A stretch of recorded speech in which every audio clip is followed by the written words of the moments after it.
अनुज, Nifty पे हम 24,200 को साथ लेके जा रहे हैं। अब मेरी ज़ुबान में शायद ये पुट राइटर का जोन था जिसको हम सिक्योर करके जा रहे हैं, लेकिन निफ्टी बैंक का collapse, no doubt about that. But जिस प्रकार का डैमेज था आज आईटी में, जिस प्रकार का डैमेज था आज बैंक्स में, उसको रिलायंस ने कुछ हद तक बचा दिया। क्या लग रही है क्लोजिंग कैसी, और व्यू फॉर मंडे?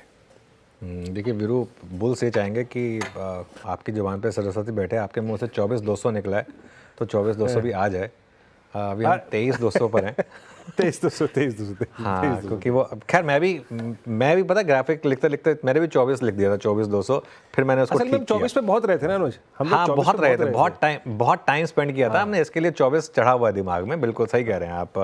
मैं सुबह खैर 4 बार 24,200 लिखता हूँ, फिर मिटा के 23 करता हूँ। हाँ नहीं, सेम विद मी, बिल्कुल सेम विद मी। तो खैर कोई बात नहीं, 23,200 पर हैं हम। देखिए मैं एक चीज़ कहूँगा, अभी ये जो क्लोज है ये नो मैंस लैंड है, न्यूट्रल पोजीशन वाली ट्रेड है ये। इसमें मार्केट मेक और ब्रेक जोन में है। अब ये जो लड़ाई है ना, ये लड़ाई है या तो 23,050 के नीचे आप क्लोज हो जाएं, या फिर आप 23,350 के ऊपर बंद हो जाएं। दो में से एक, दो में से जो भी होगा वो विनर टेक्स ऑल। उस बीच में आप ट्रेड को रेंज को क्यूटली ट्रेड करना चाहते हैं, कुछ लोग कर पाते हैं, कुछ लोग क्लेम करते हैं कि वो कर लेते हैं, तो अलग बात है। वरना अदरवाइज इस रेंज में फंसने वाली रेंज है ये। जिस साइड भी ये रेंज निकलेगी उस साइड मुझे लग रहा है कि बड़ा मूव आएगा। 23,050 टूटा तो बड़ा नेगेटिव, 23,350 के ऊपर बंद हुए तो बड़ा पॉजिटिव। और बैंक निफ्टी को मेरा व्यू तो ये होगा कि ट्रेड करना छोड़ दीजिए, फिलहाल के लिए देखना भी मना है। इस तरीके का इंडेक्स है ये, इसमें कोई ट्रेड लेके कोई हीरो बन के कोई फ़ायदा नहीं है। जब अच्छा मूव आएगा तब इसको एड्रेस करेंगे। अब मंडे की तैयारी करते हैं, यतिन के पास चलते हैं और जानते हैं कि डीलिंग रूम से क्या फीडबैक मिला। Yatin, good afternoon. Good afternoon. दो स्टॉक जो आज फोकस में है, सबसे पहले औरोबिंदो फार्मा, जहां डीलर्स 1190-1200 तक के टारगेट्स देख रहे हैं। आज एक इन्वेस्टेक की इनिशिएटिंग कवरेज रिपोर्ट के बाद स्टॉक में मोमेंटम भी दिख रहा है, लगभग 2% की तेजी यहां, और डोमेस्टिक म्यूचुअल फंड्स यहां खरीदारी कर रहे हैं, ऐसा डीलिंग रूम्स का कहना है। इसके अलावा बीएल और इन जनरल पीएसयू स्टॉक्स में थोड़ी बहुत खरीदारी का मूड माहौल आपको दिखाई पड़ रहा है। प्री बजट रैली काफ़ी सारे आपको पीएसयू स्टॉक्स में दिखाई पड़ रही है। यहाँ भी डीलर्स एक्सपेक्ट कर रहे हैं 290 तक के लेवल्स जैन फ्यूचर्स के लिए, और काफ़ी सारी शॉर्ट कवरिंग आपको एचएनआईडेस पे दिखाई भी दे पड़ रही है थोड़े बहुत पीएसयू स्टॉक्स में। तो बीएल एक स्टॉक है जो डीलर्स को पसंद आ रहा है। ओके, चलिए कुछ स्टॉक्स जो डीलर्स के रेडार पर हैं। बीटीएसटी, एसटीबीटी टाइम क्या कैरी करें मंडे के लिए? गावा सर, शुरुआत करिए। लॉन्ग और वो होना चाहिए Hindalco. Again bounce back candidate, काफी डाउन हुआ है, एक अनस्ट्रेचिंग की हम उम्मीद कर रहे हैं। ट्रेड करा है 617, स्टॉप होगा ₹5, 612 रुपए, टारगेट 630 हिंडाल्को।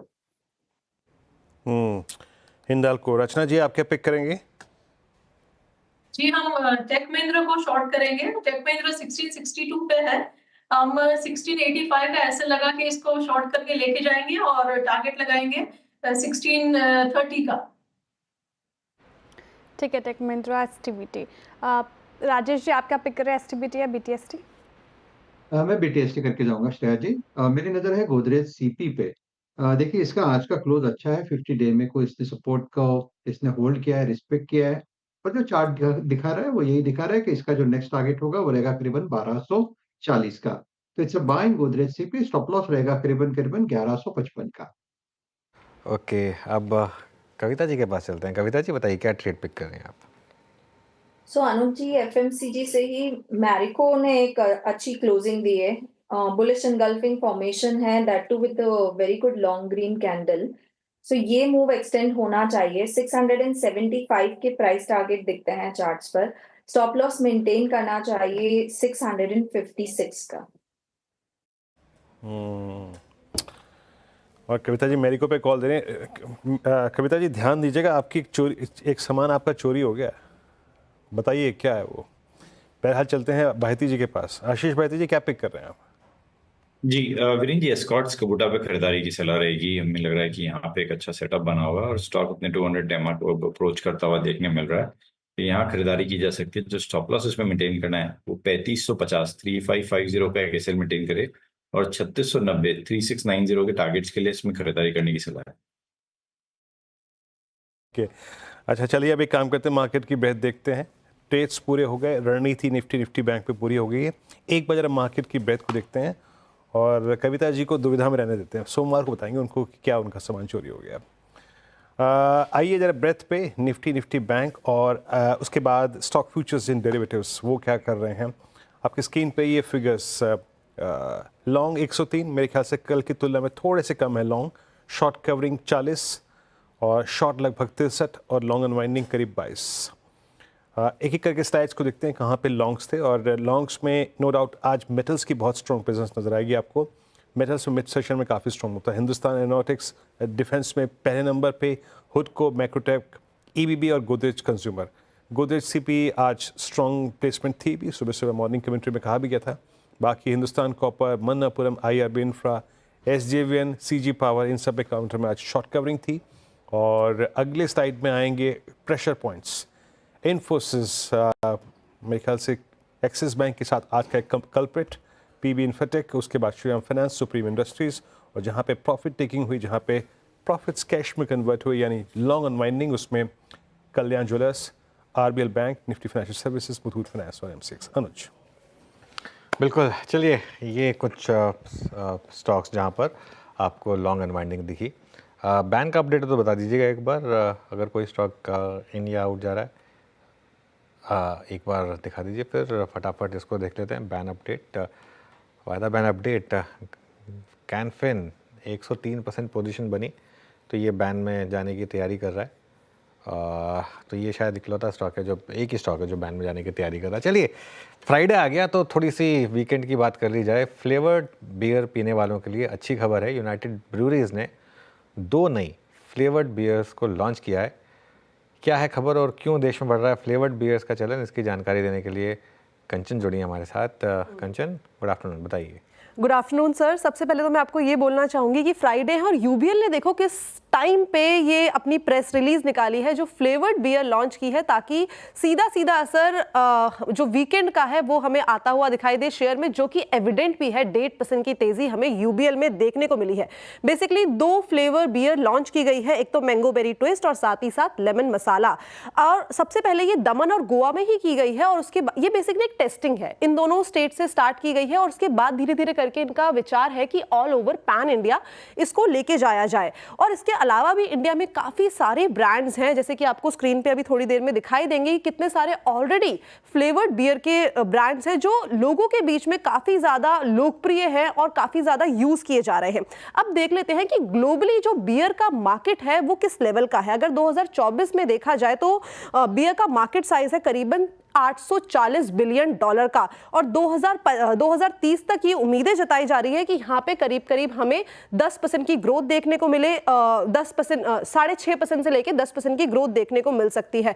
और नॉर्थ अमेरिका जो है वो क्राफ्ट बियर का काफी बड़ा मार्केट है, यानी कि अगर हम ग्लोबल रेवेन्यू की बात करें तो नॉर्थ अमेरिका से अकेला करीब करीब 21.5% का यहाँ से रेवेन्यू आता हुआ दिखाई देता है। लेकिन अब बात करते हैं इंडिया का जो बियर मार्केट है वो किस तरीके का है। 2024 की बात करी जाए तो $13.5 बिलियन का मार्केट ये देखा गया है और 2032 तक उम्मीदें जताई जा रही है कि $21 बिलियन तक ये हमें नंबर जाता हुआ दिखाई दे सकता है। और स्पेसिफिकली जिस टाइम पे कोविड आया था, यानी कि 2019 के टाइम पे, 2019 से जो क्राफ्ट बियर का ट्रेंड है वो काफी ज्यादा फेमस होता हुआ दिखाई दिया है।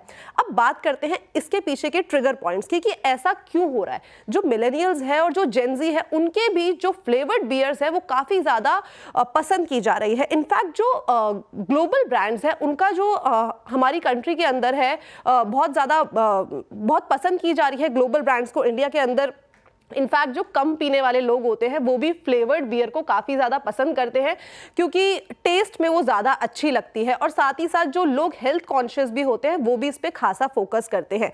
अब एक चीज़ मैं यहाँ पे मेंशन करना चाहूँगी कि जो ये दोनों फ्लेवर्ड बियर लॉन्च हुई है वो सेल्स में तो यूबीएल के ज़्यादा कंट्रीब्यूशन नहीं देने वाली है, बिकॉज अभी ये 2 ही जगह हुई है, दमन एंड गोवा में।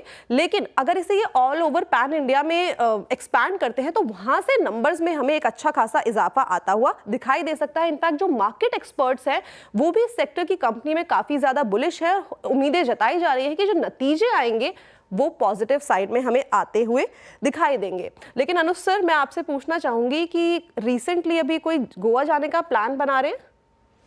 नहीं, अभी तो नहीं कंचन, होपफुली बाद में। खैर वैसे गोवा से मोह थोड़ा भंग हो चुका है, क्योंकि जिस तरीके से आई थिंक गोवा से बेटर आजकल आपको बेटर डेस्टिनेशन मिल जाती हैं।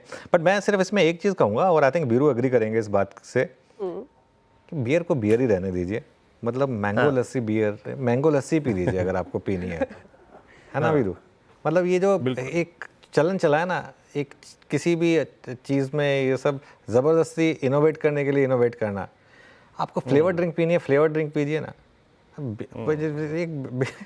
एक स्पेशली फ्राइडे इवनिंग को एक थोड़ा सा रिलैक्स, काफ़ी लोग मानते हैं, अब कई लोग नहीं मानते होंगे, मैं कोई एडवाइस नहीं कर रहा हूँ वैसे, और ना ही कोई सजेशन दे रहा हूँ, लेकिन एक फ्राइडे इवनिंग को एक पूरे हफ्ते के उसके बाद एक, जैसे कहते हैं ना, एक बियर का कैन या फिर एक वो जो कई लोग एंजॉय करते हैं उसको, उसमें ज़बरदस्ती के फ्लेवर्स मत डालिए। वीरू, आपका क्या व्यू रहेगा?